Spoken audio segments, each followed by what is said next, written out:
Uranium ಕಥೆ, ಶಕ್ತಿಯ ಅಧಿಪತಿಯ ಇತಿಹಾಸ ಮತ್ತು ರಹಸ್ಯಗಳು. ಇಂದಿನ ಈ ಕಾರ್ಯಕ್ರಮದಲ್ಲಿ ಯುರೇನಿಯಂ ಕಥೆ, ಇತಿಹಾಸ ಮತ್ತು ರಹಸ್ಯಗಳನ್ನು ತಿಳಿದುಕೊಳ್ಳೋಣ. ನಮಸ್ಕಾರ ಪ್ರಿಯ ವೀಕ್ಷಕರೇ, ನಮ್ಮ ಚಾನಲ್ ಬೇಸಿಕ್ ಸೈನ್ಸ್ಗೆ ಸ್ವಾಗತ. ಈ ವಿಶ್ವದಲ್ಲಿರುವ ಪ್ರತಿಯೊಂದು ವಸ್ತುವು ನಕ್ಷತ್ರಗಳ ಗರ್ಭದಿಂದ ಹುಟ್ಟಿದೆ. ಆದರೆ ಒಂದು ಮೂಲಧಾತು ಮಾತ್ರ ತನ್ನೊಳಗೆ ಅಪಾರವಾದ ಶಕ್ತಿಯನ್ನು ಅಡಗಿಸಿಕೊಂಡಿದೆ. ಶತಮಾನಗಳ ಕಾಲ ಕಲ್ಲುಗಳ ನಡುವೆ ಸಾಮಾನ್ಯ ವಸ್ತುವಿನಂತೆ ಅಡಗಿದ್ದ ಇದು, ಅದೇ ಪರಮಾಣು ಸಂಖ್ಯೆ 92 ಯುರೇನಿಯಂ. ನಮ್ಮ ಕಥೆ 1789ರಲ್ಲಿ ಆರಂಭವಾಗುತ್ತದೆ. ಜರ್ಮನ್ ರಸಾಯನಶಾಸ್ತ್ರಜ್ಞ ಮಾರ್ಟಿನ್ ಹೆನ್ರಿಕ್ ಕ್ಲಾಪ್ರೋತ್ ಬೋಹಿಮಿಯಾದ ಬೆಳ್ಳಿ ಗಣಿಯಿಂದ ಬಂದ ಪಿಚ್ ಬ್ಲೆಂಡ್ ಎಂಬ ಖನಿಜವನ್ನು ಪರೀಕ್ಷಿಸುತ್ತಿದ್ದರು. ಈ ಖನಿಜವನ್ನು ಆಮ್ಲದಲ್ಲಿ ಕರಗಿಸಿದಾಗ ಅವರಿಗೆ ಹಳದಿ ಬಣ್ಣದ ಒಂದು ಸಂಯುಕ್ತ ದೊರಕಿತು. ಇದು ಒಂದು ಹೊಸ ಲೋಹವೆಂದು ನಂಬಿದ ಕ್ಲಾಪ್ರೋತ್ ಇದಕ್ಕೆ ಯುರೇನಿಯಂ ಎಂದು ಹೆಸರಿಟ್ಟರು.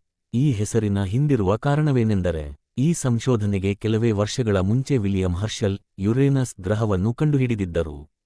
ಆದರೆ ಕ್ಲಾಪ್ರೋತ್ ಅವರಿಗೆ ಸಿಕ್ಕಿದ್ದು ಶುದ್ಧ ಯುರೇನಿಯಂ ಅಲ್ಲ, ಯುರೇನಿಯಂ ಆಕ್ಸೈಡ್ ಮಾತ್ರ.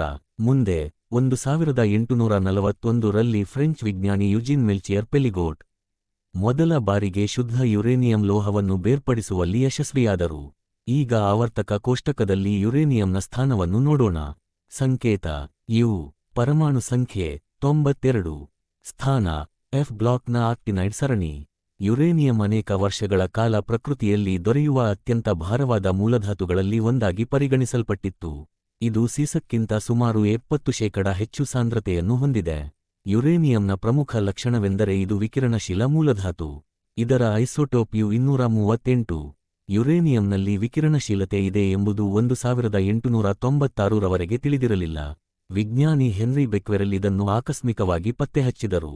ನಂತರ ಮೇರಿ ಕ್ಯೂರಿ ಮತ್ತು ಪಿಯರೆ ಕ್ಯೂರಿ ಇದರ ಬಗ್ಗೆ ಹೆಚ್ಚಿನ ಸಂಶೋಧನೆ ನಡೆಸಿ ರೇಡಿಯೋ ಆಕ್ಟಿವಿಟಿ ಎಂಬ ಪದವನ್ನು ಪರಿಚಯಿಸಿದರು.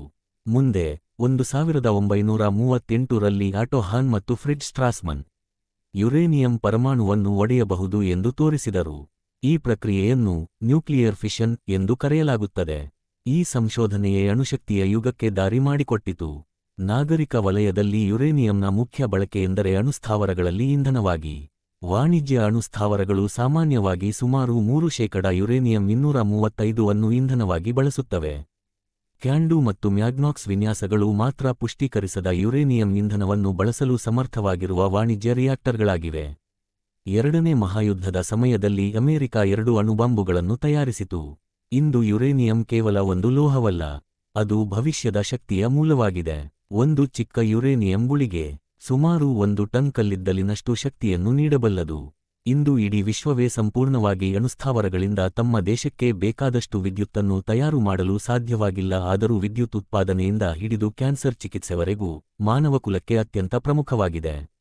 ಭಾರತದಲ್ಲಿ ಜಾರ್ಖಂಡ್ ಹಾಗೂ ಆಂಧ್ರಪ್ರದೇಶದ ರಾಜ್ಯಗಳಲ್ಲಿ ಆಕ್ಟಿವ್ ಯುರೇನಿಯಂ ಗಣಿಗಳು ಇವೆ, ಹಾಗೂ ಅಲ್ಪ ಪ್ರಮಾಣದ ಯುರೇನಿಯಂ ದೊರೆಯುವ ಗಣಿಗಳು ತೆಲಂಗಾಣ, ಹಿಮಾಚಲ್ ಪ್ರದೇಶ್, ಉತ್ತರ ಪ್ರದೇಶ್, ಉತ್ತರಾಖಂಡ್ ಹಾಗೂ ಮಹಾರಾಷ್ಟ್ರದಲ್ಲಿ ಕಡಿಮೆ ಪ್ರಮಾಣದಲ್ಲಿ ದೊರೆಯುವ ಗಣಿಗಳನ್ನು ಈಗಾಗಲೇ ಯುರೇನಿಯಂ ಕಾರ್ಪೊರೇಷನ್ ಆಫ್ ಇಂಡಿಯಾ ಅವರು ಗುರುತಿಸಿದ್ದಾರೆ.